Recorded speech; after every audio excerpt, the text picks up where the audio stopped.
പോവാ ചോറ് തിന്നാ വെണ്ടയ്ക്കയും ചോറും പോവാ. എടാ മീമി കൂട്ടാൻ പറ്റൂലപ്പോ, മരിച്ചു പോവും, ചത്തുപോവും. മീമി കൂട്ടിയാ ചത്തുപോവും. ചത്തുപോട്ട്. മീമിമി ഇല്ല, മീമിമി കൂട്ടാനേ. എടാ മീമിമി നമുക്ക് നാളെ കൊണ്ടുവരാൻ പറയാം അനസ് മാമൻ്റെ അടുത്ത്. അനസ് മാമനോട് നാളെ മീമിമി കൊണ്ടുവരാൻ പറയാം. എന്നിട്ട് നീ ചത്തുപോട്ട്.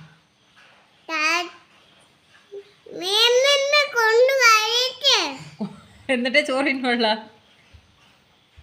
ചോറ് എന്നിട്ടേ തിന്നുള്ള. അപ്പൊ അയ്യോ വെണ്ടയ്ക്കയും ചോറും തിന്നാം. ആ വാ ശരി, ഓക്കെ, ബൈ ബൈ പറ. വെണ്ടയ്ക്കയും ചോറും തിന്നാ. ആ പോവാം. ഓ ശരി, ഓക്കെ.